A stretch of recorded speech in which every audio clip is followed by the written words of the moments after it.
नमस्कार दोस्तों, आज हम ओशो के द्वारा लिखी पुस्तक कृष्ण अष्टावक्र महागीता भाग 2 में परीक्षा के गहन सोपान पढ़ेंगे। तो शुरू करते हैं। अष्टावक्र उवाच इहामुत्र विरक्तस्य नित्यानित्य विवेकिना आश्चर्यं मोक्षकामस्य मोक्षादेव विभीषिका।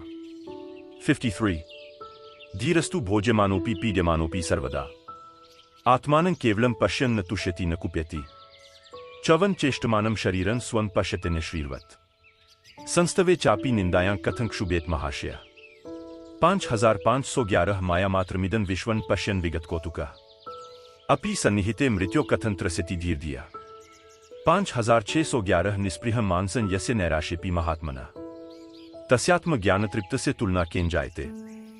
57 स्वभावादेव जानानो दृश्यमेतन्न किंचन इदं ग्राह्यमिदं त्याज्यं सखीं पश्यति धीर्धिया।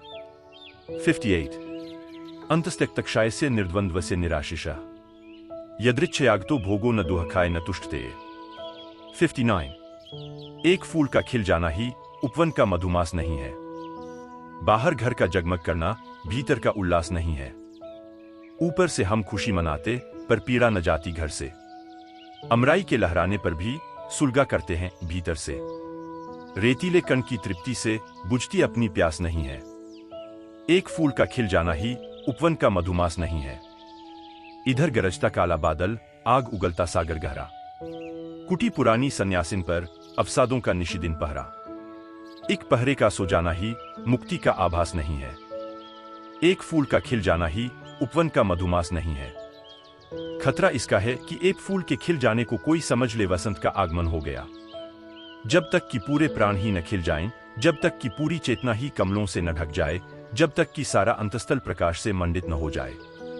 एक किरण के उतर लेने को सूर्य का आगमन मत मान लेना और एक फूल के खिल जाने को मधुमास मत मान लेना। इसलिए गुरु के द्वारा परीक्षा जरूरी है। हम इतने अंधेरे में रहे हैं, इतने जन्मों जीवनों की जरासी भी तृप्ति की झलक और हमें लगता है आ गया मोक्ष का द्वार। जरासी सुगंध हलगता है, पहुंच गए उस महा उपवन में। आंख में प्रकाश का सपना भी डोल जाए तो लगता है हो गया सूर्योदय। हमारा लगना भी ठीक है, क्योंकि हमने कभी दुख के सिवाय कुछ जाना नहीं। सुख की जरासी पुलक, सिहरन, जरासा रोमांच हमें आह्लादित कर जाता है। हम नर्क में ही जिए हैं, स्वर्ग का स्वप्न भी हमें तृप्ति देता मालूम पड़ता है। लेकिन गुरु की जरूरत ही यही है कि वह हमें जगाए जाए, वह कहे अभी बहुत फूल खिलने को हैं, वह हमें रुकने न दे, वह हमें बढ़ाए चले, वह कहे चले और आगे और आगे। वह तब तक हमें न ठहरने दे जब तक कि समस्त जीवन सुगंध से न भर जाए, जब तक कि प्राणों का कोना कोना ही प्रकाश से आच्छादित न हो जाए, जब तक कि हम स्वयं प्रकाश रूप न हो जाएं, हमारे भीतर सिवाय प्रकाश के और कुछ भी न बचे। तभी जानना कि हुआ वसंत का आगमन। एक फूल का खिल जाना ही उपवन का मधुमास नहीं है, और एक पहरे का सो जाना ही मुक्ति का आभास नहीं है। इसलिए जनक का यह जो आनंद है, इसको अष्टावक्र ने चुपचाप स्वीकार नहीं कर लिया। इसकी वे बड़ी कसौटी करने लगे। कहीं ऐसा तो नहीं है कि बहुत दिन का भूखा प्यासा रूखी सूखी रोटी पा गया है और समझ रहा है कि मिल गया अंतिम। ऐसा तो नहीं है कि बहुत थका मांदा धूप का जरासी छाया में बैठ गया है, चाहे खजूर के वृक्ष की छाया ही क्यों न हो, और सोचता है आ गया कल्प वृक्ष के नीचे। क्योंकि हम जो भी देखते हैं वह हमारे अतीत अनुभव से देखते हैं। एक गरीब आदमी को 1 रुपया पड़ा हुआ मिल जाए तो आह्लादित हो जाता है। अमीर को 1 रुपया पड़ा हुआ मिले तो कुछ भी पड़ा हुआ नहीं मिला। रुपया वही है, लेकिन गरीब अपने अतीत से तौलता है, अमीर अपने अतीत से तौलता है। बहुत है उसके पास, उसमें 1 रुपये के जुड़ने से कुछ भी नहीं जुड़ता। गरीब के पास कुछ भी नहीं है, उसमें 1 रुपये का जुड़ जाना जैसे सारे जगत की संपदा का जुड़ जाना है। रुपया तो वही है, लेकिन हमारी प्रतीति तुलनात्मक और सापेक्ष होती है। हम अपने ही अनुभव से देखते हैं। मैं कल एक छोटी सी कहानी पढ़ता था। एक भूतपूर्व महाराजा ने अपने संस्मरणों में लिखी है कि उन्होंने एक नए नौकर को नौकरी पर रखा और उसे हुक्म दिया है, झिनकू पीकदान उठा कर ला। झिनकू की समझ में नहीं आया। पीकदान शब्द उसने कभी सुना ही नहीं था। थूकने के लिए भी स्वर्णपात्र होते हैं, यह उसका अनुभव न था। कोने में ही रखा है स्वर्णपात्र हीरे जवाहरातों से जड़ा। सम्राट ने फिर कहा कि समझ में नहीं आया रे। अबे, वह कोने में जो स्वर्ण पात्र रखा है उसे उठा कर ला। झिनकू ने पीकदान में झांक कर देखा और बोला, तनिक रुको हजूर, एह में कौन हो मूर्ख थूकी मरा है। मेहतरवा बुलाई, पीकदान गरीब का अनुभव नहीं है, वह तो कहीं भी थूकता रहता है, सारी पृथ्वी पीकदान है। और स्वर्ण पात्र, थूकने के लिए सोने का पात्र, हम अपने अनुभव से तौलते हैं। हम जो भी व्याख्या करते हैं जीवन की, वह व्याख्या हमसे आती है। तो अष्टावक्र सोचते हैं, जनक ने कभी जाना नहीं यह अहोभाव, यह आश्चर्य, यह अपूर्व घटना कभी घटी नहीं, कहीं ऐसा तो नहीं है एक फूल के खिल जाने को मधुमास का आगमन समझ बैठा हो। जिसने फूल देखे ही नहीं, जो मरुस्थलों में ही जिया हो, वह एक फूल के आगमन को भी मधुमास समझ सकता है।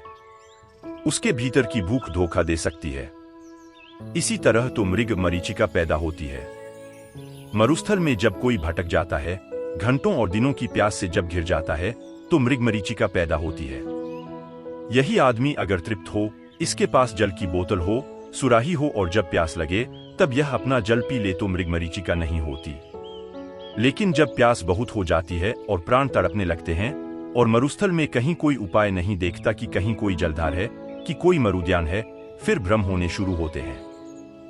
फिर किरणों के ही नियम के आधार पर इसे दूर मरुद्यान दिखाई पड़ने लगता है।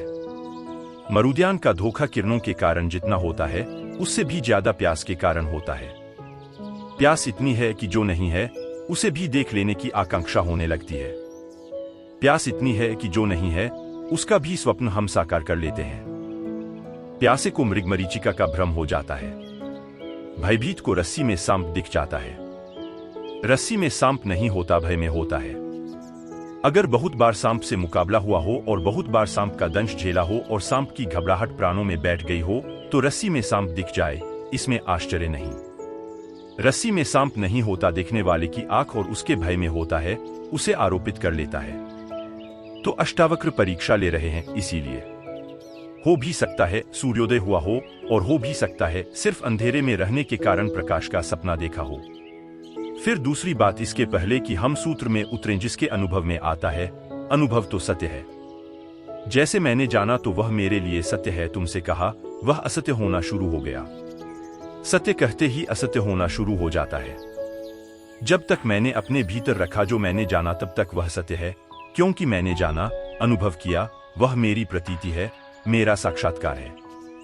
जैसे ही तुमसे कहा, शब्द बनाए, व्यवस्था दी, संवाद किया, तुम तक पहुंचाया, वह असत्य होना शुरू हो गया। पहले तो जब मैंने शब्दों में बांधा निह शब्द को, तब बहुत कुछ टूट गया। जब मैंने विराट को भरा छोटे से आंगन में, तब बहुत कुछ छूट गया। जब सुबह की ताजगी को शब्दों की मंजूषा में कैद किया, तब कुछ मर गया।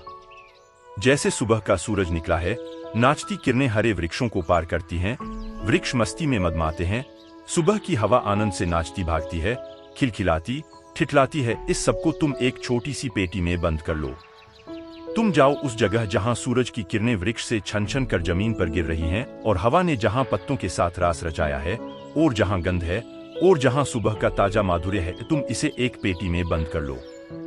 पेटी तुम उठा कर ले आओ, खाली पेटी ही आती है। शायद थोड़ी बहुत भनक आ जाए सुगंध की, लेकिन कैसे बांधोगे प्रकाश को? और सुगंध भी पेटी में बंद होते ही जल्दी ही दुर्गंध हो जाएगी। जो जाना जाता है वह तो है शून्य में, मौन में, प्रगाढ़ निःशब्द में। फिर जैसे ही शब्द में रखा, अस्त व्यस्त हुआ। फिर कठिनाई यही नहीं है, शब्द में रखने से आधा सत्य तो मर जाता है, आधा भी बच जाए तो बहुत, यह कहने वाले की कुशलता पर निर्भर है। इसलिए दुनिया में ज्ञानी तो बहुत होते हैं, सद्गुरु बहुत नहीं। सद्गुरु का अर्थ है जिसने जाना और जो ऐसी कुशलता से कह देता है कि सत्य का कुछ अंश तो पहुंच ही जाए तुम तक, शिष्य तक कुछ पहुंच जाए, ऐसी कुशलता का नाम सद्गुरु है। ज्ञानी तो बहुत होते हैं। बुद्ध को किसी ने पूछा है एक दिन कि ये 10,000 भिक्षु हैं, तुम्हारे वर्षों से तुम्हारे साथ हैं, जीवन अर्पित किया है, साधना की है, साधना में लगे हैं, इनमें से कितने बुद्धत्व को उपलब्ध हुए? बुद्ध ने कहा, इनमें से बहुत उपलब्ध हुए हैं, बहुत उपलब्ध हो रहे हैं, बहुत उपलब्ध होने के मार्ग पर हैं। कुछ चल पड़े हैं, कुछ पहुंचने के करीब हैं, कुछ पहुंच भी गए हैं। पूछने वाले ने कहा, इस पर भरोसा नहीं आता, क्योंकि इनमें से आप जैसा तो कोई भी नहीं दिखता।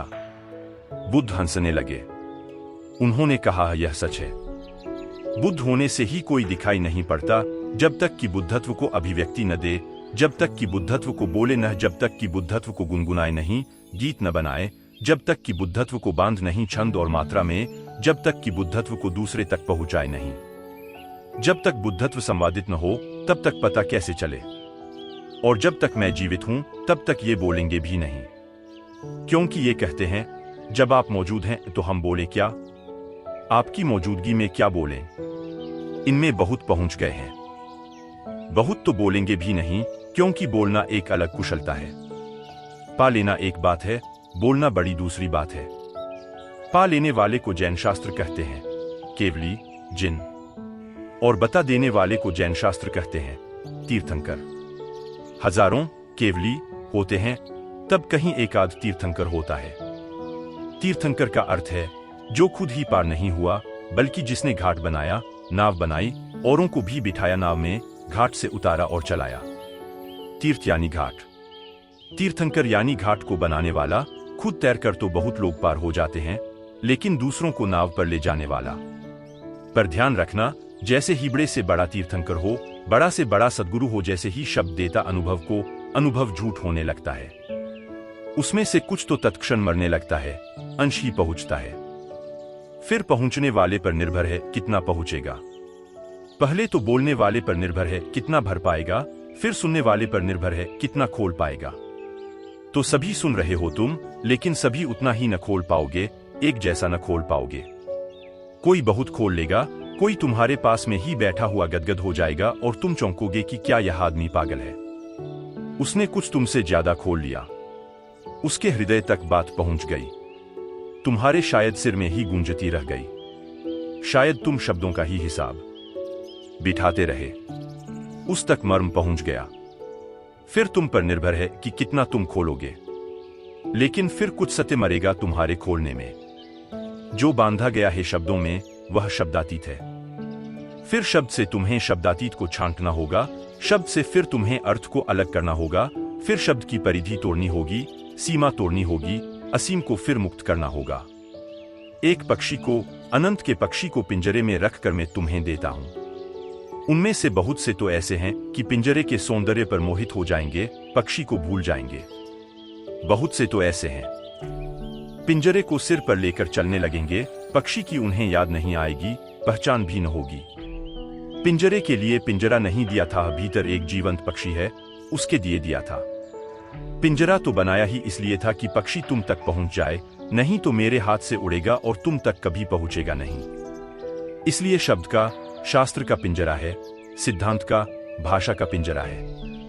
उसे जितना सुंदर बना सकें, बनाने की कोशिश की जाती है, ताकि उसके सौंदर्य से तुम उसके भीतर प्रवेश पाने की आकांक्षा से भरो, ताकि तुम में प्यास उठे कि जो बाहर से इतना सुंदर है पिंजरा, भीतर भी देखें। लेकिन बहुत हैं जो पिंजरे को संभाल कर रख लेंगे, वे पंडित हो जाएंगे। वे दोहराने लगेंगे मेरे शब्दों को, वे मेरे पिंजरे को लेकर घूमने लगेंगे और दिखाने लगेंगे लोगों को कि देखो कैसा सुंदर पिंजरा है, कैसा सुंदर दर्शन शास्त्र, कैसा प्यारा सिद्धांत, कैसा हृदयग्राही मंतव्य, कैसी बात कही, कैसी भा गई मन को, कैसी रच गई, कैसी रंग से भरी, कैसी इंद्रधनुषी। मगर भूल जाएंगे कि पिंजरे के लिए पिंजरा नहीं दिया था। कुछ उनमें से पिंजरे के भीतर छिपे पक्षी को भी पहचान लेंगे, लेकिन उसे पिंजरे से मुक्त न कर पाएंगे, वह पिंजरे में ही बंद रहेगा। अगर बहुत ज्यादा दिन बंद रह गया तो पक्षी की उड़ने की क्षमता खो जाएगी। मुझसे शब्द मिले तो देर मत करना, उसे जल्दी निह शब्द में खोल लेना। तुम मुझसे जो सुनो, देर मत करना, उसे ध्यान में जल्दी ही रूपांतरित कर लेना, क्योंकि जितनी देर हो जाएगी उतनी ही कठिनाई हो जाएगी। इधर सुनो, उधर ध्यान में मुक्त कर लेना। इधर मैं पिंजरा तुम्हारे हाथ में दूं, तुम रुकना मत। पिंजरा हाथ में लेते ही द्वार खोलना, पक्षी को मुक्त कर लेना। अगर ज्यादा देर हो गई, तुमने कहा कल करेंगे, तुमने कहा परसों करेंगे, तुमने कहा जब सुविधा होगी तब करेंगे, अभी तो नोटबुक में लिख लें, फिर पीछे अर्थ निकाल लेंगे, फिर सोच लेंगे, जल्दी क्या है। सुविधा से, मौके पर तो तुम जब अर्थ निकालने जाओगे तब तक अर्थ मर चुका होगा, शब्द ही रह जाएंगे, पिंजरा ही रह जाएगा। तुमने अगर पक्षी मुक्त न किया तो पक्षी मर चुकेगा। फिर तुम जब खोलोगे भी तो लाश मिलेगी, उसके प्राण तो जा चुके होंगे, क्योंकि उसके प्राण तो अनंत के हैं, उसके प्राण तो शून्य के हैं, उसके प्राण तो आकाश के हैं। वह पक्षी पिंजरे में रहने को बना नहीं। देह पड़ी रह जाएगी, प्राण का पखेरु तो उड़ जाएगा। फिर तुम उस देह की कितनी ही पूजा करो तो भी उसमें प्राण ना आएंगे। ऐसे ही तो तुम पूजा कर रहे हो, मंदिरों में, मस्जिदों में, गुरुद्वारों में मरे पक्षियों की पूजा कर रहे हो। अब प्राण डाले नहीं जा सकते हैं। तुमने अवसर खो दिया। सद्गुरु से जब वचन निकले तो उसे तत्क्षण खोल लेना। उसमें एक क्षण की भी देरी खतरनाक है। जब वह गर्म हो तभी खोल लेना, जब उसकी ऊष्मा समाप्त न हो गई हो। जब मैं तुम्हें दे रहा हूं कुछ तो वह गर्म है, ताजा है। तुम उसे रखकर मत बैठ जाना। तुम जाकर अपने फ्रिज में मत रख देना कि जब सुविधा होगी तब खोल लेंगे, जब जरूरत होगी तब निकाल लेंगे। वह मर जाएगा, उसकी ऊष्मा खो जाएगी, प्राण पखेरु जा चुके होंगे, देह पड़ी रह जाएगी। सत्य की पड़ी हुई देहों का नाम ही शास्त्र है। फिर तुम सिर पर रखो गीता और कुरान और बाइबिल, और लाख करो पूजा और लाख पटको सिर, चढ़ाओ फूल, अर्चना, सब व्यर्थ है, सब बिल्कुल व्यर्थ है। इस आयोजन से अब कुछ होने वाला नहीं। तो जब सद्गुरु बोले उसे तत्क्षण खोल लेना। इधर मैं बोलता जाऊं, उधर तुम खोलते चले जाना। तुम शब्द में बहुत ज्यादा मत उलझना, तुम अर्थ को मुक्त करते चले जाना। तुम फूल में मत उलझना, तुम तो सुवास को मुक्त करते चले जाना। तुम तो पिंजरे को भूल ही जाना। तुम तो मेरे साथ उड़ना आकाश में तो ज्यादा पा सकोगे। साधारणतः तो ऐसा नहीं होगा। तुम मुर्दा मुर्दा पाओगे। फिर अगर तुमने किसी दूसरे को कहा जो तुमने मुझसे सुना, तब तो वह मरे से भी गया बीता है, वह सड़ी हुई लाश है। और ऐसा ही हुआ है। ऐसे ही संप्रदाय बनते हैं। मैंने तुमसे कहा, तुम किसी और को कहोगे, वह किसी और को कहेगा, पीढ़ियां दूसरी पीढ़ियों से कहेंगी, एक समय दूसरे समय से कहेगा, उतरता चला जाता है। फिर सड़ती जाती है लाश। इसलिए तो धर्मों से इतनी दुर्गंध आती है और धर्मों के नाम पर इतने कत्ल होते हैं। और धर्मों से प्रेम नहीं फैला, दुनिया में घृणा फैली है। और धर्मों से संघर्ष हुआ, हत्याएं हुई, युद्ध हुए, प्रार्थना नहीं उतरी, परमात्मा का द्वार नहीं खुला। धर्मों से शैतान की शक्ति बढ़ी, परमात्मा की शक्ति नहीं बढ़ी। क्योंकि तुम जिसे धर्म कहते हो वह सड़ी हुई लाश है। अष्टावक्र पूछने लगे, बार बार चोट करने लगे जनक को, क्योंकि जब गुरु देता है तो वह यह जानना चाहता है कि तुम तक जीवित पहुंचा, जीवंत पहुंचा, उष्ण था तभी पहुंचा, तुमने खोला ठीक ठीक, कहीं तुम शब्द से तो आंदोलित नहीं हो गए, कहीं यह जनक पिंजरा ही तो नहीं हिला रहा है, इसके भीतर पक्षी भी है, जीवित पक्षी है। उस जीवित पक्षी को मुक्त करने की चेष्टा इसने की है या केवल शब्दजाल में पड़ गया? क्योंकि जो अष्टावक्र ने कहा वही भी जनक ने दोहरा दिया है, सिर्फ आश्चर्य, शब्द जोड़ जोड़ कर वही भी दोहरा दिया है। तो कहीं यह पुनरुक्ति तो नहीं, कहीं यह यांत्रिक स्मृति तो नहीं, कहीं यह जनक बहुत स्मृतिवान व्यक्ति तो नहीं? यह वस्तुतः इसे हो रहा है जो यह कह रहा है। तो अष्टावक्र सब तरफ से खोदने लगे। ये सूत्र उनकी खुदाई के हैं। इनमें बड़ी करुणा है और बड़ी कठोरता भी। कठोरता कि जनक तो अहोभाव की बात कर रहे हैं और अष्टावक्र परीक्षा लेने लगे। करुणा क्योंकि परीक्षा अगर समय पर न ली जाए और समय खो जाए तो फिर बात बेमौसम की हो जाती है, फिर उसका कुछ अर्थ नहीं रह जाता। तो अभी अभी ताजी ताजी परीक्षा वे ले रहे हैं कि वह जो मैंने तुझे कहा है वह पहुंच गया तेरे हृदय तक, बन गया तेरा रक्त, मान समझ जा, तूने उसे रूपांतरित कर लिया अपने प्राणों में, वह तेरे अस्तित्व का हिस्सा हो गया। या केवल बुद्धि में भटकती हुई बात है कि बुद्धि में भटकते हुए शब्द और विचार हैं? तू कहां से कह रहा है? तेरे भीतर हो गया वहां से कह रहा है? या तूने मुझे सुन लिया और तू मेरे सामने ही मुझ ही को दोहरा रहा है? तू कहीं ग्रामोफोन का रिकॉर्ड तो नहीं? इसका खतरा है ही, क्योंकि सद्गुरुओं के वचनों की एक खूबी है कि वे बड़े प्यारे हैं। वे इतने प्यारे हैं कि उन पर भरोसा कर लेने का मन होता है। वे इतने प्यारे हैं कि उन पर विश्वास जगता है। यही खतरा है। अगर सत्य पर विश्वास जग गया तो खतरा है। खतरा यही है कि सत्य कभी विश्वास नहीं बन सकता। विश्वास तो सदा झूठ हो जाता है। विश्वास मात्र झूठ है। सत्य से जगनी चाहिए श्रद्धा, विश्वास नहीं। मैंने तुम्हें एक बात कही, मैंने तुम्हें बड़ी प्यारी बात कही, तुम उससे मोहित हुए। तुमने मान ली कि बात इतनी प्यारी है कि सच होगी ही, कि जिसने कही उससे तुम्हें प्यार है, तो झूठ कैसे होगी। तो तुमने विवाद भी न किया, तुमने तर्क भी न किया, तुमने चुपचाप स्वीकार कर लिया। तुमने एक विश्वास बनाया, तुम उस विश्वास के सहारे जीने लगे, तुम झूठ के सहारे जीने लगे। मैंने कही थी, सच ही थी, लेकिन तुमने विश्वास बनाया तो झूठ हो गई। श्रद्धा बननी चाहिए। क्या फर्क है श्रद्धा और विश्वास में? जब हम दूसरे को बिना अपने किसी अनुभव की गवाही के मान लेते हैं तो विश्वास। जब हम दूसरे को अपने अनुभव की कसौटी पर कसकर मानते हैं तो श्रद्धा। श्रद्धा अनुभव है, विश्वास दूसरे का अनुभव है, तुम्हारा नहीं। इससे सावधान रहना। तो यह जो जनक कह रहा है विश्वास है या श्रद्धा, इसकी ही कसौटी अष्टावक्र करने लगे हैं। अष्टावक्र ने कहा, इहामुत्र विरक्त से नित्यानित्य विवेकिना आश्चर्य मोक्ष काम से मोक्षादेव विभीषिका। जो इहलोक और परलोक के भोग से विरक्त है जनक, और जो नित्य और अनित्य का विवेक रखता है और मोक्ष को चाहने वाला है, वह भी मोक्ष से भय करता है ही तो आश्चर्य है। तेरे भीतर कहीं मोक्ष का भय तो नहीं बचा है? इसे समझना, यह बड़ा अद्भुत सूत्र है। मोक्ष का भय। तुम कहोगे, मोक्ष का भय, स्वतंत्रता का भय। हम सभी स्वतंत्र होना चाहते हैं। यह बात क्या हुई कि स्वतंत्रता का भय? स्वतंत्रता से कौन भयभीत है? लेकिन तुम्हें पता नहीं। अष्टावक्र ठीक कह रहे हैं। इस जगत में बहुत कम लोग हैं जो स्वतंत्र होना चाहते हैं। 100 में 99 आदमी तो बातें करते हैं स्वतंत्रता की, लेकिन स्वतंत्र होना नहीं चाहते। परतंत्रता में बड़ी सुरक्षा है, मुक्त होने में बड़ा खतरा है, जोखिम। इसलिए लोग एक परतंत्रता से दूसरी परतंत्रता में उतर जाते हैं। बस परतंत्रता बदल लेते हैं, लेकिन स्वतंत्र कभी नहीं होते। पूंजीवाद साम्यवाद बन जाता है, लेकिन कुछ फर्क नहीं होता। परतंत्रता वहीं की वहीं। एक की गुलामी दूसरे की गुलामी से बदल जाती है, मगर फर्क कोई भी नहीं पड़ता। आदमी स्वतंत्र होना ही नहीं चाहता। तो इसे हम समझें।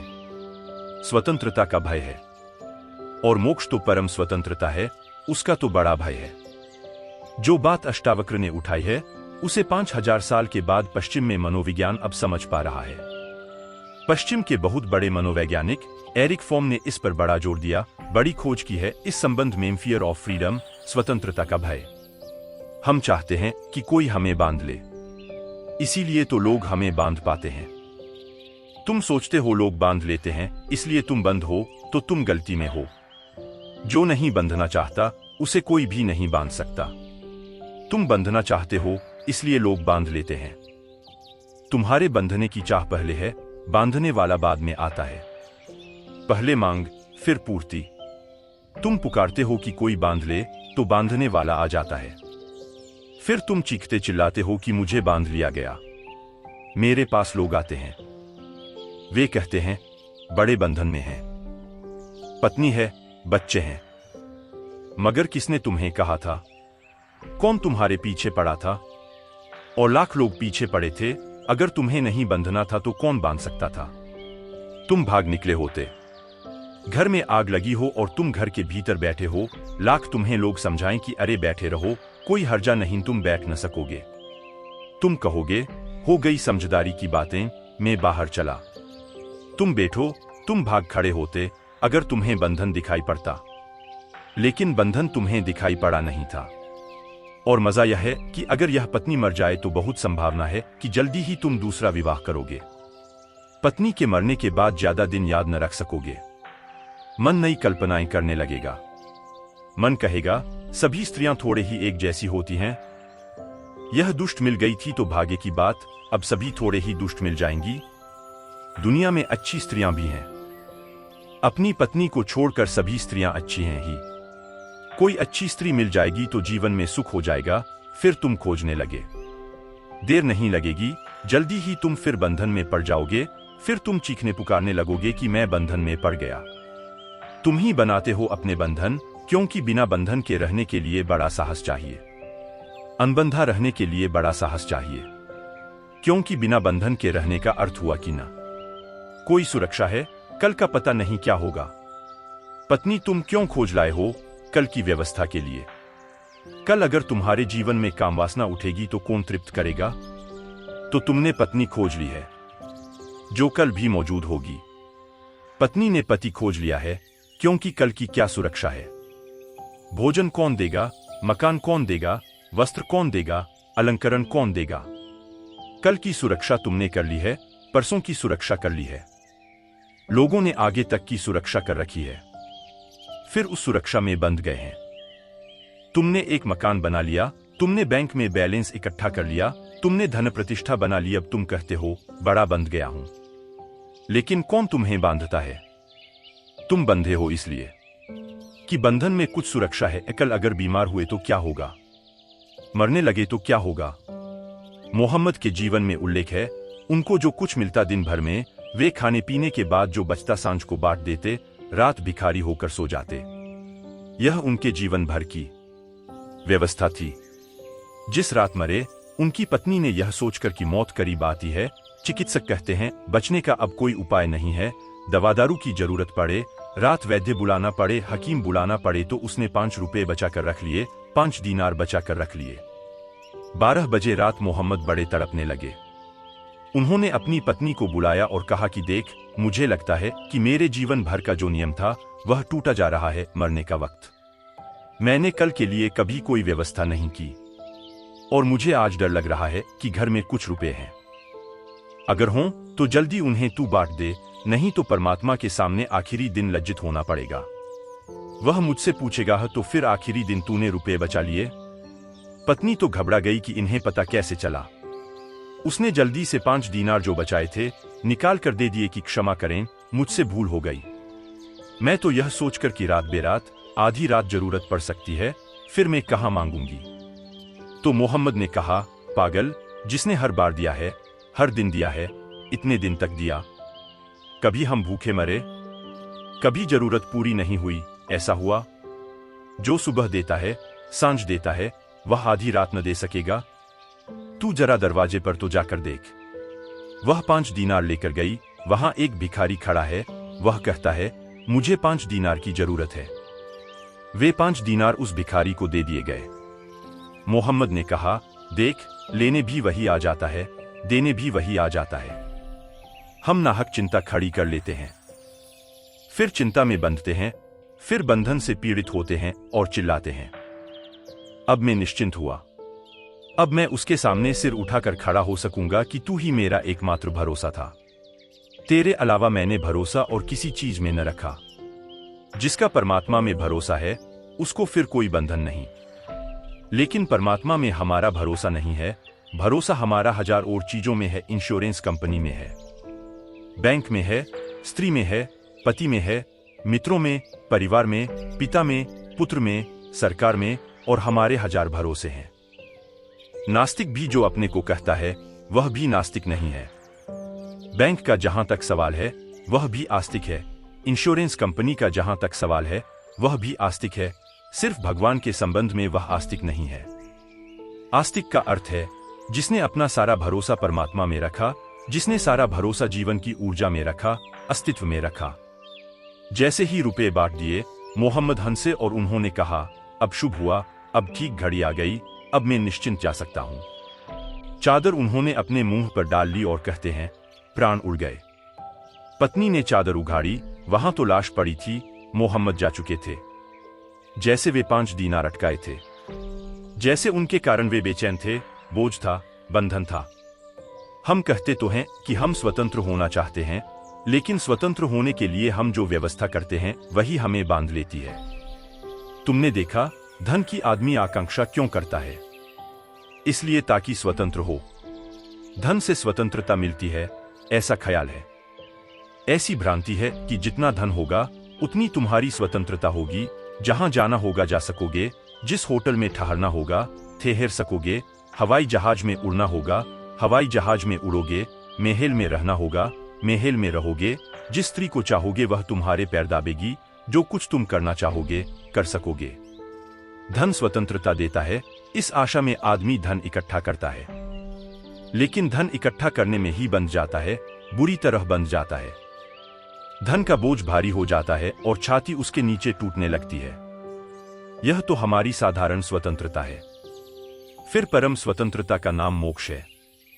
अष्टावक्र कहते हैं, सुन जनक, जो इहलोक और परलोक के भोग से विरक्त है और जो नित्य और अनित्य का विवेक रखता है, जैसा तेरी बातों से लग रहा है, तेरी बातों से ऐसा लग रहा है कि तू तो बिल्कुल मुक्त हो गया। न इस लोक की तेरी कोई आकांक्षा है, न परलोक की तेरी कोई आकांक्षा है।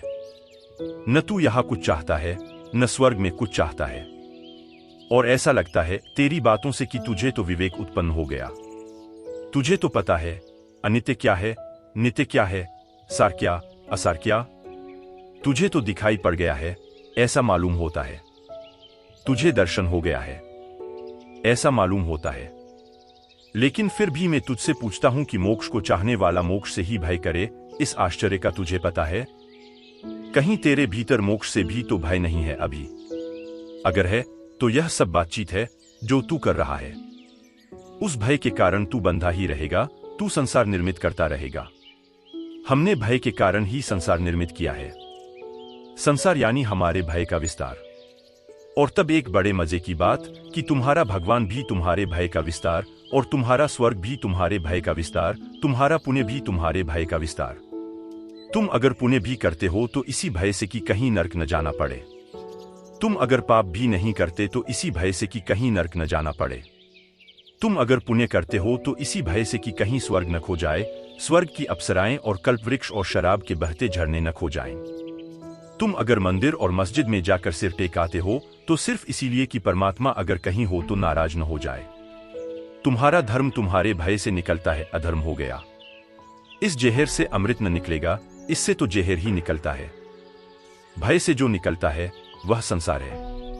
तुम उसे परमात्मा कहो, स्वगर्व कहो, बहिष्ट कहो, जो तुम कहना चाहो, लेकिन एक बात याद रखना, भय से संसार के अतिरिक्त और कुछ भी नहीं निकलता। भय से मोक्ष कैसे निकलेगा? यह तो ऐसा होगा जैसे रेत से कोई निचोड़ ले तेल को। नहीं, यह होता नहीं। भय से मोक्ष नहीं निकलता, अभय से मोक्ष निकलता है। फिर मोक्ष का भय क्या है? अष्टावक्र क्यों कहते हैं कि देख ले तू अपने भीतर खोजबीन करके, कहीं मोक्ष का भय तो नहीं है। मोक्ष का भय क्या है? मोक्ष का भय महामृत्यु का भय है। मोक्ष तुम्हारी मृत्यु है। तुम्हारे मुक्त होने का एक ही अर्थ है, तुम्हारा बिल्कुल मिट जाना। तब जो शेष बचेगा वही मोक्ष है। तुम जहां बिल्कुल न रहोगे, तुम्हारी रूपरेखा भी न बचेगी, तुम बिल्कुल खो जाओगे जहां। मृत्यु में तो आदमी बचता है, मोक्ष में बिल्कुल नहीं बचता। मृत्यु में तो शरीर खोता है, मन बचता है, अहंकार बचता है, संस्कार बचते हैं, सब कुछ बच जाता है, सिर्फ शरीर बदल जाता है।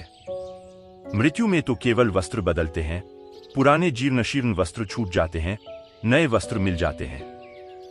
मोक्ष में शरीर भी गया, संस्कार भी गए, अहंकार भी गया, मन भी गया, तुमने जो जाना, अनुभव किया सब गया। तुम गए, तुम पूरे के पूरे गए, समग्रता से गए। फिर जो शून्य बचता है, तुम्हारे अभाव में, तुम्हारी गैर मौजूदगी में जो बचता है वही मोक्ष है, वही परमात्मा है, वही सत्य है। तुम तो ऐसे चले जाओगे जैसे प्रकाश के आने पर अंधकार चला जाता है। मोक्ष के आने पर तुम न बचोगे, मोक्ष महामृत्यु है। उपनिषद कहते हैं गुरु महामृत्यु है, क्योंकि गुरु के माध्यम से मोक्ष की तरफ चलना पड़ता है। गुरु सिखाता ही है मरने की कला। अष्टावक्र ठीक कहते हैं, आश्चर्य मोक्ष काम से मोक्षादेव विभीषिका।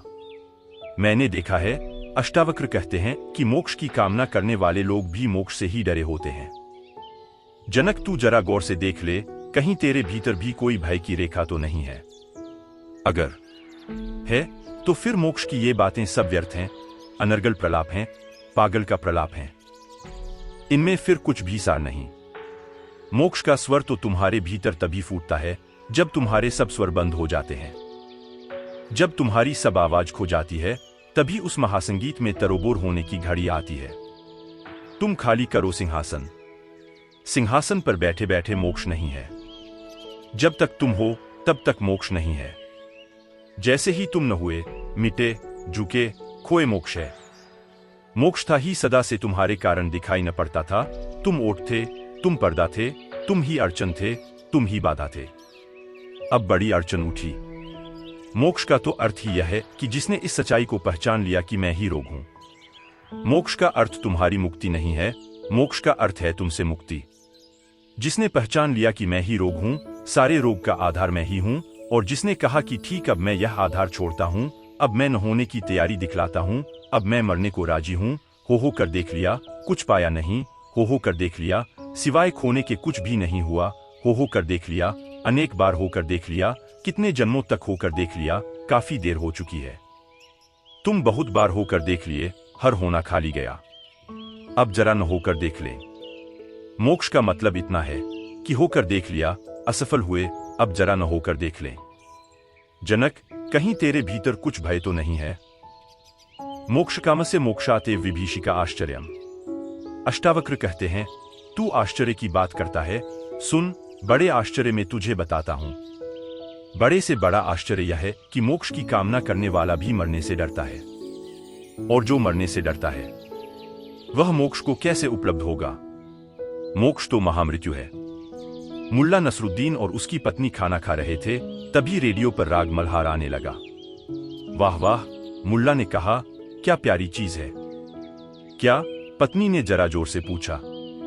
मैंने कहा, क्या प्यारी चीज है, मुल्ला ने और जरा जोर से दोहराया। पत्नी बोली, इस रेडियो को बंद करो तो कुछ सुनाई दे। इस बेसुरी आ के कारण तुम्हारी बात सुनाई ही नहीं दे रही है। मुल्ला उसी मल्हार राग की बात कर रहा है जिसको पत्नी कह रही है, यह बेसुरी आ इसके कारण तुम्हारी बात ही सुनाई नहीं दे रही।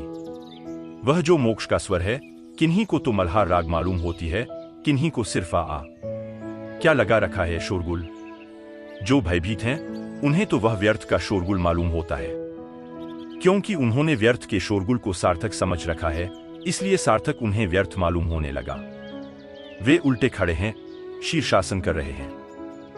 लेकिन जिन्होंने व्यर्थ को व्यर्थ जान लिया है, उन्हें तत्क्षण वह जो मोक्ष की ध्वनि है, जो तुम्हारी मृत्यु में थोड़ी सी आती है, वह राग मल्हार हो जाती है, वह जीवन का महासंगीत हो जाता है। अगर तुमने जीवन से कुछ भी समझा है, तो एक बात तो समझो कि जीवन बिल्कुल असार है। इसमें सार जैसा कुछ भी तो नहीं है। दौड़ो धूपो, आपाधापी, खूब करो श्रमहात, कुछ भी लगता नहीं है। यह बड़ा आश्चर्य है। और फिर भी तुम मरना नहीं चाहते, फिर भी तुम मिटना नहीं चाहते, फिर भी तुम कहते हो, कोई तरकीब बताएं कि मैं सदा बना रहूं, सदा सदा बना रहूं। क्या करोगे सदा बने रहकर? कहते हैं, जब सिकंदर पूरब आया तो उसके दरबारियों में से एक ज्ञानी ने उसे कहा कि तू पूरब जा रहा है। मार्ग में कहीं एक ऐसा स्थान है जहां जल का एक झरना है, मरुस्थल में, उसे जो पी लेता है वह अमर हो जाता है। अब तू जा ही रहा है तो उसकी भी खोज कर लेना, शायद मिल जाए, शायद यह कथा ही न हो, सच हो। सिकंदर ने अपने सैनिकों को सचेत कर दिया कि खोजबीन करते रहना। कहीं भी ऐसी जरा भी भनक पड़े, कान में अफवाह पड़े, मुझे खबर कर देना। खबर आ गई। बीच एक रेगिस्तान से गुजरते वक्त खबर आई कि यही है वह झरना। सिकंदर ने उसकी खोज कर ली। वह सारे सिपाहियों को बाहर छोड़कर, सैनिकों को बाहर छोड़कर उतरा उस गुफा में जहां वह झरना था। वह उतर गया गुफा में, सीढ़ियों से उतरकर झरने में खड़ा हो गया। बड़ा आह्लादित था कि इस झरने के जल को पीकर अब मैं सदासदा के लिए अमर हो जाऊंगा। उसने चुल्लू भी भर ली। तभी एक कौआ बैठा है पास ही चट्टान पर। वह कहने लगा, रुक। सिकंदर तो बहुत घबराया कौए को बोलते सुनकर। उसने कहा, घबरा मत, मेरी बात सुन ले इसके पहले कि तू पानी पिए, क्योंकि मैं पीकर बड़ी झंझट में पड़ गया हूं। सिकंदर ने कहा, क्या झंझट? कौए ने कहा, मैंने भी इसकी बड़ी खोज की, बामुश्किल में आ पाया। मैं कौओं का राजा हूं, जैसा तू आदमियों का राजा है। मैं कोई छोटा मोटा कौआ नहीं हूं। तू शाही कौए से बात कर रहा है। बामुश्किल में खोज पाया, मैंने हजारों कौए इस खोज में लगा दिए थे, आखिर इसका पता चल गया, आखिर में आ गया और मैंने यह पी भी लिया, पीकर मैं फंस गया। अब मैं मरना चाहता हूं, क्योंकि सदियां बीत गईं तब से मैं जिंदा हूं। अब मैं मरना चाहता हूं, मर नहीं सकता। सिर पटकता हूं चट्टानों पर, कोई सार नहीं। जहर पी लेता हूं, कुछ सार नहीं। गर्दन में फांसी लटका कर लटक जाता हूं, कुछ सार नहीं। कोई उपाय मेरे मरने का नहीं है। यह पानी बड़ा खतरनाक है सिकंदर। सिकंदर ने पूछा, तू और मरना क्यों चाहता है? उस कौए ने कहा, अब क्या करूं, वही वही राग, वही वही उपद्रव, कब तक देखूं? मिलता तो कुछ है ही नहीं। दौड़ धूप, दौड़ धूप, दौड़ धूप। अब तो मैं उनसे ईर्ष्या करने लगा जो मर जाते हैं। कम से कम शांति तो मिल जाती है। मुझसे ज्यादा अशांत इस पृथ्वी पर कोई नहीं सिकंदर, फिर तेरी मर्जी। कहते हैं सिकंदर ने हाथ से पानी नीचे गिरा दिया, सीढ़ियां चढ़कर वापस लौट आया। पानी उसने पिया नहीं। कहानी सच हो या झूठी, मगर कहानी बड़ी सार्थक है। तुम ही सोचो, अगर तुम अमर हो जाओ, क्या करोगे? यह 50, 60, 70 साल की जिंदगी तो किसी तरह कट जाती है। यह कोई बड़ी जिंदगी नहीं है। 70 साल आदमी जीता है, उसमें से 20-25 साल तो सोने में निकल जाते हैं। 8 घंटा रोज सोया तो 1/3 तो सोने में निकल गया। 15-20 साल पढ़ने लिखने में, स्कूली उपद्रव में निकल गए, तब कुछ होश ही नहीं था। बचे 20-1 साल तो दफ्तर, फैक्ट्री, दुकान, मजदूरी, पत्नी, बच्चे, 1000 उपद्रव, मंदिर, मस्जिद, इसमें निकल गए। तुम्हारे पास बचता क्या? 70 साल में 7 मिनट भी बचते हैं। लेकिन तुम जरा सोचो कि अगर मरो ही न, तो कैसी असुविधा न खड़ी हो जाएगी। जिसको जीवन की यह व्यर्थता दिखाई पड़ती है, वह अमरत्व की आकांक्षा नहीं करता। वह कहता है, हे प्रभु, वह महामृत्यु घटित हो। ऐसी मृत्यु घटित हो कि फिर जीवन न मिले, इसी को हम आवागमन से मुक्ति कहते हैं। यही तो पूरब की बड़ी से बड़ी निधि और खोज है। पश्चिम अभी बचकाना है। अभी पश्चिम जीवन से उबा नहीं। पूरब बड़ा प्राचीन है, बड़ा प्रौढ़ है, जीवन से उब गया। पश्चिम के तो विचारक सोचकर हैरान होते हैं कि यह मामला क्या है। बुद्ध, महावीर, पतंजलि, अष्टावक्र, लाओ त्सु सब यही एक बात करते हैं कि कैसे छुटकारा हो। यह मामला क्या है? अरे जीवन छूटने के लिए है। जीवन को थोड़ा लंबा करो, नई औषधियां खोजो, नए उपाय खोजो, आदमी लंबा जिए, खूब जिए। ये लोग क्या पागल हैं? ये सारे बुद्ध पुरुष, इनका दिमाग फिर गया है। ये कहते हैं कि कैसे आवागमन से छुटकारा हो। पश्चिम अभी बचकाना है। अभी पश्चिम को जीवन का अनुभव नहीं। पूरब ने जीवन का बड़ा लंबा अनुभव लिया है और पाया है यह बिल्कुल ही आसार है। पानी केरा बुदबुदा, क्षणभंगुर है और भीतर कुछ भी नहीं। फूटता है तो शून्य हाथ लगता है। प्याज की तरह है, परत परत उघाड़ते चलो, नई परतें निकलती आती, निकलती आती। एक दिन शून्य, कुछ हाथ नहीं लगता। दौड़ो धापो, कहीं पहुंचते नहीं, जहां के तहां खड़े खड़े मर जाते हो। कहीं पहुंचे हो तुम? चले तो हो, कोई 30 साल चल लिया, कोई 50 साल चल लिया, कोई 60 साल चल लिया, लेकिन कहीं पहुंचे हो? कहीं ऐसा लगता है कि कोई पहुंचना हुआ, कोई मंजिल आई। मार्ग ही मार्ग, घूमते रहते। कहीं पहुंचना तो होता नहीं, तृप्ति तो कुछ होती नहीं। एक अतृप्ति दूसरी अतृप्ति में ले जाती है, दूसरी अतृप्ति तीसरी अतृप्ति में। 2 अतृप्तियों के बीच थोड़ी सी आशा रहती कि शायद तृप्ति हो, बाकी तृप्ति कभी होती नहीं, संतोष कभी आता नहीं। संतुष्टि इस जगत में है ही नहीं। जन्म मरण से छुटकारे की आकांक्षा मोक्ष है। अष्टावक्र ने कहा कि तू जरा गौर से देख, जरा हाथ में खुर्दबीन लेकर देख, जनक कहीं भी भय तो नहीं है मरने का? नहीं तो यह सब बात, ऊंची ऊंची बात, बात की बात रह जाएगी। अगर तेरे प्राण में यह उतर गई हो, तो तुझे मरने को राजी होना चाहिए, तुझे महामृत्यु के लिए राजी होना चाहिए। तब तो तुझे अहोभाव से नाचता हुआ मृत्यु के स्वागत के लिए जाना चाहिए। जो नाचता हुआ, गीत गुनगुनाता हुआ मृत्यु के स्वागत को गया है, उसी ने जीवन को जाना है। जो डरते और कंपते मृत्यु की तरफ जा रहे हैं, वे जीवन को नहीं जाने, नहीं पहचाने। और चूंकि जीवन को नहीं पहचाने, इसलिए मृत्यु का अर्थ भी नहीं समझ पाते। मृत्यु तो छुटकारा है, मृत्यु तो विश्राम है। लेकिन अगर मरते समय तुम्हारे मन में यह कामना रही कि फिर हो जाऊं, फिर हो जाऊं, मरते वक्त अगर तुम्हारे मन में यह कामना रही कि अभी थोड़ी देर और जी जाता, और जी जाता, तो तुम फिर लौट आओगे, तुम्हारी वासना तुम्हें फिर खींच लाएगी। वासना के धागे फिर तुम्हें वापस किसी गर्भ में ले आएंगे। मरते वक्त जो कहता है, अहो धन्यभागी में, आश्चर्य कि अब मैं जा रहा हूं और फिर कभी न आऊंगा। बुद्ध ने ऐसी चेतना को अनागामिन कहा है, जो जाता है और फिर कभी नहीं आता, फिर जिसका आगमन कभी नहीं होता। बुद्ध ने कहा, धन्य हैं वे जो अनागामिन हैं, मरते क्षण जो पूरे मर जाते हैं और जो कहते हैं यह यात्रा समाप्त हुई, यह व्यर्थ की दौड़ थाप बंद हुई, यह सपना अब और नहीं देखना है। मोक्ष काम से मोक्षाते विभीषिका आश्चर्यम। तो तू जरा देख, उस पर आश्चर्य कर अगर कहीं भय हो। धीर पुरुष तो भोगता हुआ भी और पीड़ित होता हुआ भी नित्य केवल आत्मा को देखता हुआ न प्रसन्न होता है और न कुद्ध होता है। धीरस्तु भोज्यमानोपि पीड्यमानोपि सर्वदा आत्मानं केवलम पश्यन् न तुष्यति न कुप्यति। कहने लगे अष्टावक्र की जनक, देख, जो वस्तुतः ज्ञान को उपलब्ध हो गया, जो धीर पुरुष है, वह फिर न तो प्रसन्न होता है और न कुद्ध होता है। हानि हो तो अप्रसन्न नहीं, लाभ हो तो प्रसन्न नहीं, मान हो तो प्रसन्न नहीं, अपमान हो तो कुद्ध नहीं। तू जरा भीतर देख, अगर तेरा सम्मान हो तो तू प्रसन्न होगा, अगर तेरा अपमान हो तो तू नाराज होगा। अगर तू हारे जीवन में आज तू सम्राट है, कल भिखारी हो जाना पड़े तो तेरे चित्त में कोई अंतर पड़ेगा? अगर रेखा मात्र का भी अंतर पड़ता हो तो अभी जल्दी मत कर। यह घोषणा बड़ी है जो तू कर रहा है, यह घोषणा मत कर।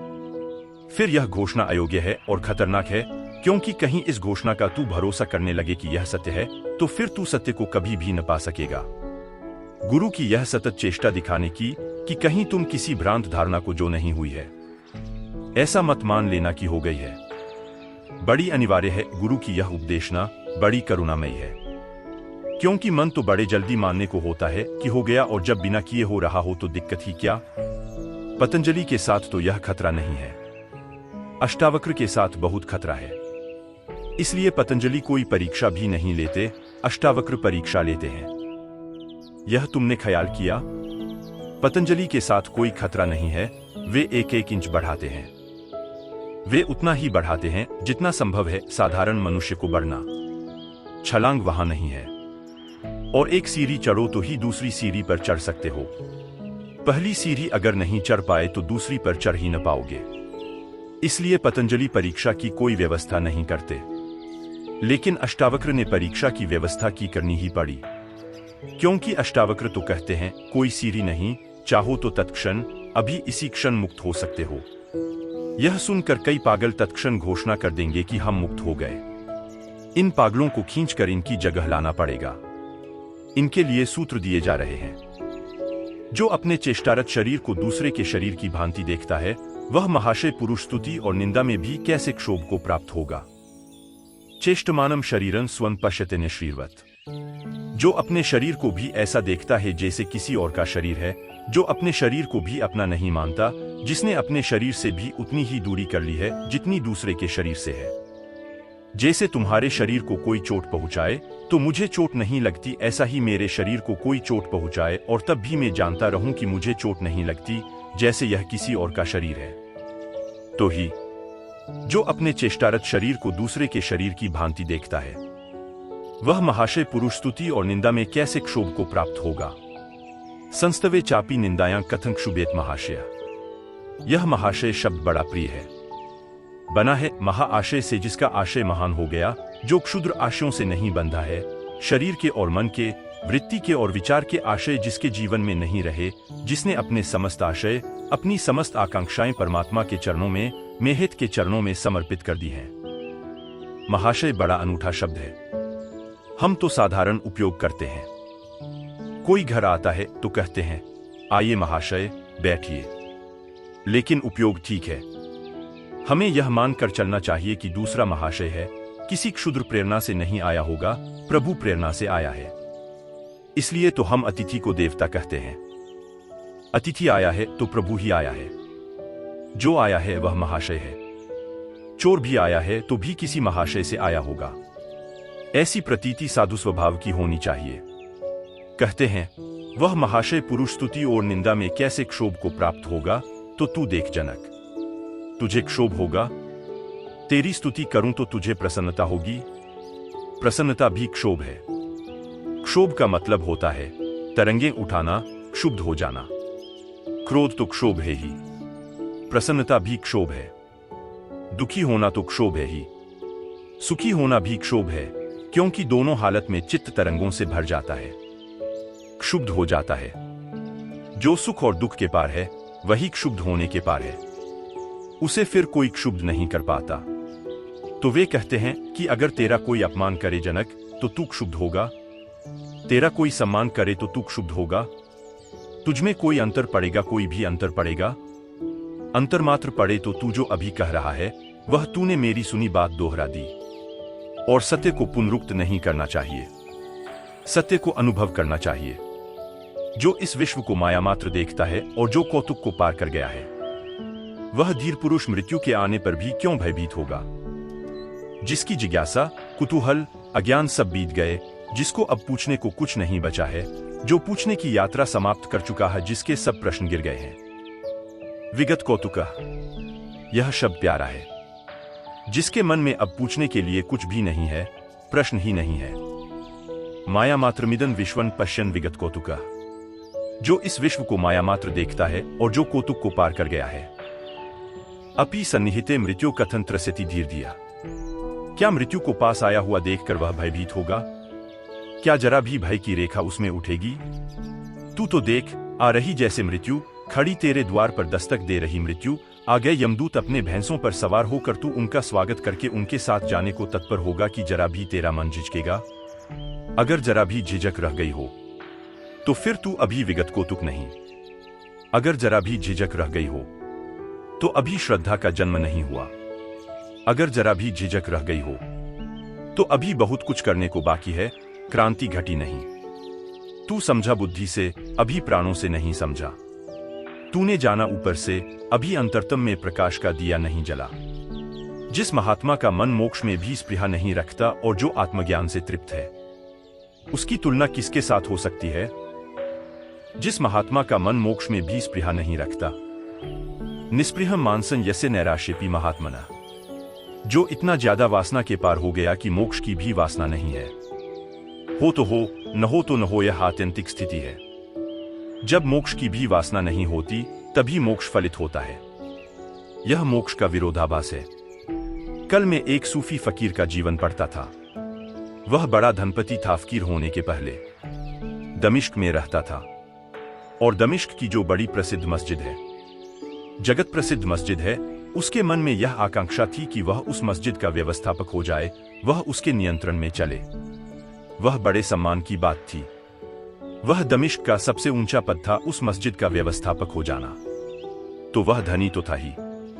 सब काम छोड़कर वह सुबह मस्जिद में प्रवेश करने वाला पहला व्यक्ति होता और सांझ मस्जिद को छोड़ने वाला आखिरी व्यक्ति होता। वह दिन भर नमाज में लीन रहता। वह 24 घंटे तन्मय होकर प्रार्थना करता, इस आशय से भीतर कि जब लोग मुझे इतनी प्रार्थना में देखेंगे तो आज नहीं कल मस्जिद में आने वाले लोगों का यह भाव होगा ही कि इतने बड़े नमाजी के रहते हुए कोई और दूसरा व्यवस्थापक हो। नमाज में उसका रस न था। रस तो इसमें था कि लोग देख लें। लोगों ने देखा भी। महीने बीते, साल भी बीतने लगा, लेकिन कोई परिणाम दिखाई न पड़े। ईश्वर से तो कुछ उसे लेना देना भी न था, वह तो सिर्फ प्रदर्शन था। साल पूरा हो गया तो उसने कहा, यह तो फिजूल की बात है। अगर साल भर में गांव के लोगों को इतना भी पता नहीं कि कोई आकर कहता भी नहीं मुझसे कि तुम व्यवस्थापक हो जाओ, तो उस रात उसने कहा कि व्यर्थ है यह बात, छोड़ दी। उसने उस रात परमात्मा से प्रार्थना की कि मुझे क्षमा कर। मैंने भी कहा कि व्यर्थ बात में साल भर गवाया। साल भर अगर तेरे को पाने की प्रार्थना की होती तो शायद तेरे ही दर्शन हो जाते। मगर इन मूढ़ों को कुछ अक्ल न आई। मगर मैं भी मूढ़ हूं, मुझे क्षमा कर। उस रात उसने बड़े निस्पृह मन से प्रार्थना की, उसमें कुछ मांग न थी। वह प्रार्थना करके उठकर द्वार पर आया कि देखा कि गांव के लोग इकट्ठे हो रहे हैं। उसने पूछा, मामला क्या है? लोगों ने कहा, हम सबने मिलकर तय किया कि तुम उस मस्जिद के व्यवस्थापक हो जाओ। साल भर से हम देखते हैं, तुम जैसा कोई नमाजी कभी हुआ। वह तो बड़ा हैरान हुआ कि आज तो मैंने छोड़ी आकांक्षा और आज ही आकांक्षा पूरे होने का दिन आ गया। लेकिन तब उसे होश भी आया। उसने कहा कि क्षमा करो मित्रों, साल भर तो मैं आकांक्षा करता था, तब तुम कहां थे? अब तुम आए हो जबकि मैं आकांक्षा छोड़ चुका। जब आकांक्षा छोड़ने से ऐसा फल मिलता है तो अब आकांक्षा न करूंगा, अब तुम व्यवस्थापक किसी और को बना लो। और उसे इतना बोध हुआ इस घटना से कि वह सब छोड़ छाड़ कर फकीर हो गया। मलिक बिन दीनार उसका नाम था। कहते हैं कि उसने मोक्ष की भी आकांक्षा नहीं की, फिर स्वर्ग की आकांक्षा का तो सवाल ही नहीं, उसने आकांक्षा ही नहीं की। जब मरा तो किसी बुजुर्ग को सपने में दिखाई दिया और बुजुर्ग ने पूछा, क्या खबर है? वहां कैसा हुआ? क्योंकि जिस दिन मलिक बिन दीनार मरा, उसी दिन एक और फकीर मरा, हसन नाम का एक फकीर मरा। दोनों की बड़ी ख्याति थी। तो पूछा बुजुर्ग ने कि तुम दोनों साथ साथ मरे, एक ही समय मरे, तो मोक्ष के दरवाजे पर एक साथ पहुंचे होगे, पहले प्रवेश किसको मिला? मलिक बिन दीनार ने कहा कि मैं भी बड़ा चकित हूं, पहले प्रवेश मुझको मिला। और मैंने पूछा प्रभु को कि मुझे प्रवेश पहले देने का क्या कारण है? क्योंकि हसन मुझसे ज्यादा बुद्धिमान है, हसन मुझसे ज्यादा ज्ञानी है। हसन के पास से तो मैं भी सीखने जाता था।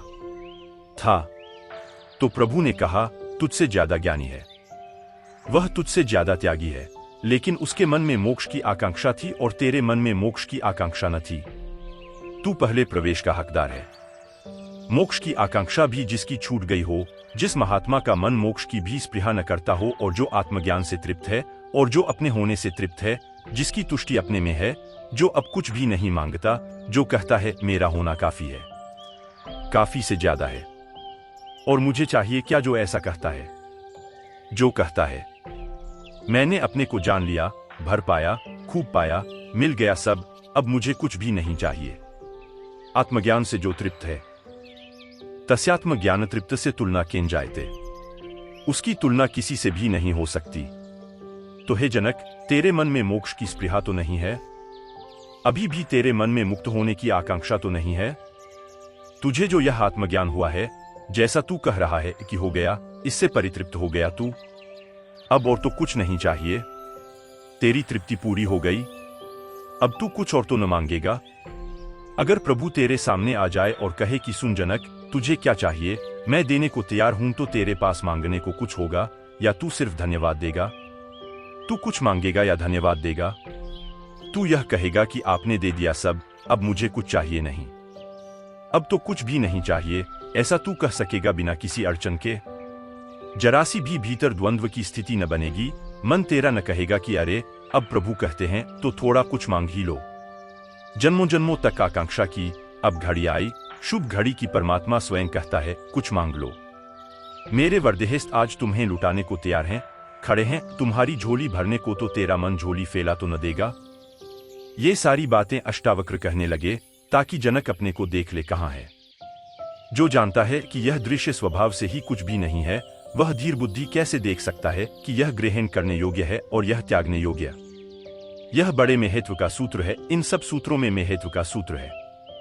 इस सूत्र का अर्थ है कि अष्टावक्र कहते हैं कि जनक देख, इन सारी बातों को सुनकर मैंने कहा कि धीर पुरुष धन में आकांक्षा न रखेगा, मैंने कहा कि धीर पुरुष मोक्ष में भी आकांक्षा न रखेगा, मैंने कहा धीर पुरुष साम्राज्य में, महल में, संपत्ति के विस्तार में आकांक्षा न रखेगा। इससे ऐसा तो नहीं होता कि तेरे मन में एक सवाल उठ रहा हो तो मैं इस सब का त्याग कर दूं?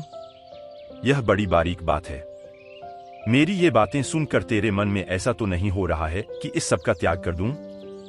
क्योंकि धीर पुरुष तो धन की आकांक्षा नहीं रखता, महल की आकांक्षा नहीं रखता, सुख सुविधा की आकांक्षा नहीं रखता, तो मैं इन सबको छोड़ूं और जंगल चला जाऊं? अगर तेरे मन में ऐसा हो रहा हो तो अभी तू धीर पुरुष नहीं, क्योंकि धीर पुरुष न तो वस्तु की आकांक्षा करता है, न वस्तु के त्याग की आकांक्षा करता है। तो तेरे भीतर कहीं भोग बचा है? इसके लिए अब तक के सूत्र कहे कि अगर कहीं भी भोग की आकांक्षा बची है तो खोज ले। अब यह बड़ा सूत्र उससे भी बड़ा सूत्र है कि वे कहते हैं, अब मैं तुझसे यह पूछता हूं कि हो सकता है भोग न बचा हो, त्याग की आकांक्षा तो नहीं है कहीं? क्योंकि त्याग की आकांक्षा भोग का ही दूसरा रूप है। त्याग की आकांक्षा भोग ही है, सिर के बल खड़ा, कुछ फर्क नहीं। भोग कहता है पकड़ो, त्याग कहता है छोड़ो, लेकिन पकड़ने और छोड़ने में जिस पर ध्यान होता है वह तो एक ही चीज है, धन, कामिनी या कांचन। भोग कहता है और स्त्रियां, त्याग कहता है बिल्कुल नहीं, लेकिन दोनों की नजर तो स्त्री पर होती है या पुरुष पर होती है। भोग कहता है और धन, त्याग कहता है बिल्कुल नहीं, और त्याग, लेकिन दोनों के मन में अभी और तो होता है। न भोगी को तुम तृप्त पाओगे न त्यागी को, क्योंकि त्यागी सोचता है अभी और त्याग करना है, और भोगी सोचता है अभी और भोग करना है। बड़े मजे की बात है, दोनों की दृष्टि और पर लगी है, और इस और को ठीक से समझना, इस और में ही सारा संसार समाया है। तुम भोगी को भी बेचैन पाओगे। वह कहता है कि है, कार तो है, लेकिन और बड़ी चाहिए, मकान है, लेकिन और बड़ा चाहिए। तुम त्यागी के भीतर खोजो। त्यागी कहता है, किए तो उपवास, लेकिन और त्याग किया तो, लेकिन और अभी और बहुत कुछ छोड़ने को है। क्रोध छोड़ा, माया छोड़ी, मोह छोड़ना है, प्रतिष्ठा छोड़नी है, अहंकार छोड़ना है। लेकिन और की दौड़ तो बराबर जारी है। न भोगी तृप्त है, न त्यागी तृप्त है। स्वभावादेव ज्ञानानो दृश्यमेतन किंचन इदं ग्राह्यमिदं त्याजन सकी पश्यति धीर दिया। जो वस्तुतः धीर हो गया, जो वस्तुतः धैर्य को उपलब्ध हो गया, जो वस्तुतः शांत हो गया और जिसने वस्तुतः जान लिया कि ये सब दृश्य स्वभाव से ही कुछ भी नहीं है, उसके मन में न तो ग्रहण करने की कोई वासना उठती और न त्याग की कोई वासना उठती है। भोगी और योगी में बहुत अंतर नहीं है, वे एक ही सिक्के के दो पहलू हैं। भोगी और त्यागी में कोई भेद नहीं है, वे एक ही तर्क की दो व्याख्याएं हैं, मगर तर्क एक ही है। वास्तविक धीर तो वही है जो दोनों के पार हो गया। देखते हैं परीक्षा कैसी कठिन होती जाती है। जनक को कैसे कसते जाते हैं, सब तरफ से भागने की कोई जगह नहीं दे रहे हैं। अभी तक भोग का खंडन किया था, तो एक उपाय था जनक को भागने का, कि जनक सोचता कि ठीक है, अष्टावक्र कहते हैं कि यह सब ज्ञानी नहीं करता। धन, माया, मद, पद, व्यवस्था, साम्राज्य, मेहेल, यह सब नहीं करता। तो एक छुटकारे की जगह थी तो ठीक है, सब छोड़ दूंगा। अहंकार ज्ञान के दावे में छोड़ भी सकता है। अगर इस पर ही कसौटी हो जाए कि तुमने जो वक्तव्य दिया है जनक, कि मैं जाग गया, यह वक्तव्य तभी सही सिद्ध होगा जब तुम यह सब छोड़ दो। क्योंकि जागा हुआ आदमी इन सब चीजों में नहीं होता, तो अहंकार की यह खूबी है, सूक्ष्म खूबी की अहंकार इसके लिए भी राजी हो जाएगा। जनक कहता है, अच्छा, अगर यही कसौटी है, हम पूरी किए देते हैं। मैं जाता यह सब छोड़कर, यह रहा पड़ा साम्राज्य, में चला, लेकिन उससे कुछ सिद्ध न होता। उससे यह बिल्कुल भी सिद्ध न होता कि साम्राज्य स्वप्नवत हुआ, क्योंकि स्वप्न न तो पकड़े जा सकते हैं और न छोड़े जा सकते हैं। जब तुमसे कोई कहे कि मैंने लाखों रुपए त्याग कर दिए, तो समझ लेना कि त्याग नहीं हुआ, हिसाब जारी है। तब तुम पक्का समझ लेना कि यह आदमी अभी भी हिसाब कर रहा है कि इसने कितने रुपए छोड़ दिए। रुपए अभी भी बहुत वास्तविक हैं। मेरे एक मित्र हैं, उन्होंने लाखों रुपए छोड़े हैं, मुझसे बुजुर्ग हैं, कई वर्ष हो गए तब उन्होंने छोड़े, मगर जब भी मैं उनसे मिलने जाता था तो वे किसी न किसी बहाने यह बात निकाल ही देते कि मैंने लाखों रुपयों पर लात मार दी। एक दफा सुना मैंने, 2 दफे सुना, तीसरी दफे मैंने उनसे कहा कि सुने, नाराज न हो, यह लात आपने कब मारी थी? कहने लगे, कोई 30-35 साल पहले की बात है, लाखों पर लात मार दी। मैंने कहा, यह लात आपने मारी, लेकिन लग नहीं पाई, इसको दोहराते क्यों हैं? 30-35 साल की बात गई बीती हो गई, इसको दोहराते क्यों हैं? वह लाखों का हिसाब अभी भी कायम है। पहले अकड़ कर चलते रहे होंगे कि मेरे पास लाखों हैं, अब अगड़ कर चलते हैं कि लाखों पर लात मार दिए कर वहीं की वहीं है। पहली अकड़ से दूसरी अकड़ थोड़ी ज्यादा खतरनाक है, क्योंकि पहली अकड़ तो दिखाई भी पड़ जाती है, दूसरी दिखाई भी नहीं पड़ती, अति सूक्ष्म है। जनक के लिए वह दरवाजा खुला रखा था इतनी देर तक अष्टावक्र ने, अब उसे भी बंद कर दिया। अब जनक को भागने की कोई जगह नहीं रही, अब तो जागने की ही जगह रही, भागने की कोई जगह नहीं रही। अब तो सीधे सत्य को स्वीकार करना होगा कि या तो हुआ है तो हुआ है, या नहीं हुआ है तो नहीं हुआ है। बचने का कोई उपाय नहीं है। स्वभावादेव ज्ञानानो दृश्यमेतन किंचन। अरे, जिसे सब माया दिखाई पड़ने लगी, उसे कैसा छोड़ना, कैसा पकड़ना? इदं ग्राह्यमिदं त्याजन सकीं पश्यति धीर दिया। उसे तो कुछ दिखाई ही नहीं पड़ता कि इसमें पकड़ना और छोड़ना क्या। धीर पुरुष ऐसा नहीं कहता कि सोना मिट्टी है। धीर पुरुष कहता है, सोना सोना है, मिट्टी मिट्टी है, पर दोनों अर्थहीन, दोनों सारहीन। वह कहता है, महल में बैठो तो, महल के बाहर बैठो तो सब बराबर हैं, दोनों सपने हैं। अमीर का सपना है, गरीब का सपना है, सफल का सपना है, असफल का सपना है, दोनों सपने हैं। सपने बदलने से कुछ भी न होगा। एक रात तुमने सपना देखा कि डाकू हो, दूसरी रात सपना देखा कि संत हो, दोनों सपने हैं, दोनों का कोई मूल्य नहीं है। न तुम डाकू हो, न तुम साधु हो। तुम जब तक अपने को कोई तादाद में देते हो तब तक भ्रांति जारी रहेगी। तुम तो परम शून्य हो, तुम तो परम प्रज्ञा हो, तुम तो परम साक्षी हो। त्याग भी तो कृत्य हुआ। जैसे भोग कृत्य है वैसे त्याग भी कृत्य है। और अष्टावक्र का पूरा क्रांति सूत्र यही है, करता नहीं, भोगता नहीं, साक्षी। छोड़ा वह भी कर्म हुआ, पकड़ा वह भी कर्म हुआ। दोनों में तुम कर्ता हो गए, दोनों में अहंकार निर्मित होगा। कृत्य से अहंकार निर्मित होता है। तुम साक्षी हो जाओ। जिसने अंतःकरण से कषाय को त्याग दिया।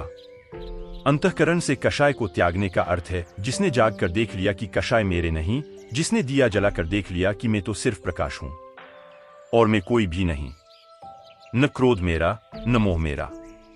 पकड़ने छोड़ने की बात नहीं, इतना जानने की बात है कि दोनों मेरे नहीं। न भोग मेरा, न त्याग मेरा। जिसने अंतःकरण से कषाय को त्याग दिया है और जो द्वंद्व रहित और आशा रहित है। अब न तो कोई द्वंद्व है भीतर, क्योंकि दो बचे नहीं, सिर्फ साक्षी बचा है। साक्षी सदा एक है। और यह शब्द बड़ा अद्भुत है, निरद्वंद्व से निराशिष, जो द्वंद्व से रहित और आशा से रहित है। अब जो कोई भी आशा नहीं करता कि ऐसा हो वैसा हो, यह मिले वह मिले जिसके लिए कल समाप्त हो गया। दो कल हैं हमारे आज के दोनों तरफ। एक कल है बीता हुआ, उससे द्वंद्व पैदा होता है। एक कल है आने वाला, उससे आशा जगती, वासना जगती। जिसने अतीत के कल को छोड़ दिया, जिसने कह दिया कि जो भी मैं अब तक था सब सपना था, वह मुक्त हुआ अतीत से। और जिसने सब आशा छोड़ दी, जिसने कहा जो मैं हूं वह काफी हूं, अब मुझे कुछ और होना नहीं, कहीं और जाना नहीं, जहां हूं वही मेरा घर है, जहां हूं वैसा होना ही मेरा स्वभाव है, जैसा हूं तैसा ही होना मेरा नियति है, अन्यथा की कोई चाह नहीं, उसने भविष्य को मिटा दिया। जिसने अतीत और भविष्य को पोंछ डाला वह शाश्वत में प्रवेश कर जाता है। अंतस्तक्तक्षाय से निर्द्वंद्व से निराशिषा। यदृच्छयाग तो भोगो न दुहखाय न तुष्टे। उसे जो मिल जाए वह देवयोग से, भाग्य से सुख मिले तो, दुख मिले तो। यह समझना, यह सूत्र याद रखना, भूलना मत। तुम कहते हो जो मिलता है अपने कृत्य से, कर्म से डॉट। यह कर्म की फिलॉसफी नहीं है, यह साक्षी का दर्शन है। अष्टावक्र कहते हैं उसे दुख मिलता है तो वह कहता है दैवयोग, प्रभु इच्छा, अदृश्य की इच्छा। दुख मिलता तो, सुख मिलता तो, न तो सुख में वह कहता है कि मेरे कारण मिला, न दुख में कहता है मेरे कारण मिला। वह तो कहता है मैं तो सिर्फ देखने वाला हूं, यह मिलना न मिलना उसकी लीला। फिर कैसा खेद। न तो फिर प्राप्त वस्तु में दुख है और न सुख है। जीसस ने सूली पर आखिरी क्षण में कहा है तेरी मर्जी पूरी हो, मेरी मर्जी मत सुन मैं क्या कहता हूं। इस पर ध्यान मत दे, तेरी मर्जी पूरी हो, क्योंकि मैं तो जो भी कहूंगा वह गलत होगा और तू जो भी कहेगा वही ठीक है। मैं चाहूं या न चाहूं वही हो जो तेरी मर्जी है। जब भी तुम प्रभु से प्रार्थना करते हो और कहते हो ऐसा कर दे, वैसा कर दे, भी तुम्हारी प्रार्थना विकृत हो गई, खंडित हो गई, प्रार्थना न रही। तुम तो प्रभु को सुझाव देने लगे। तुम तो कहने लगे मैं तुझसे ज्यादा समझदार, तू यह क्या कर रहा है। एक सूफी फकीर हुआ, उसके दो बेटे थे, जुड़वां बेटे, बड़े प्यारे बेटे थे और बड़ी देर से बुढ़ापे में पैदा हुए थे। उसका बड़ा मोह था उन पर। वह एक दिन मस्जिद में प्रवचन देकर लौटा, घर आया तो वह आते ही से रोज पूछता था कि आज बेटे कहाँ हैं। अक्सर तो वे मस्जिद जाते थे, आज नहीं गए थे सुनने। उसने पूछा पत्नी से, बेटे कहाँ हैं। उसने कहा आते होंगे, कहीं खेलते होंगे, तुम भोजन तो कर लो। उसने भोजन कर लिया।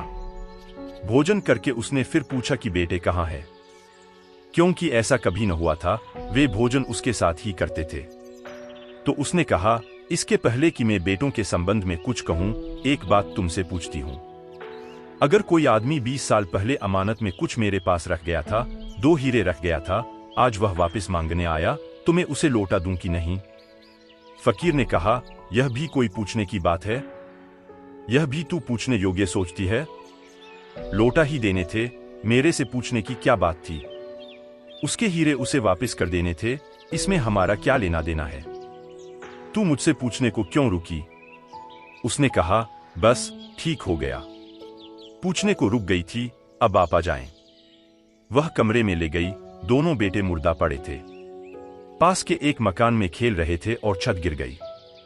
फकीर ने देखा, बात को समझा, हंसने लगा। कहा, तूने भी ठीक किया।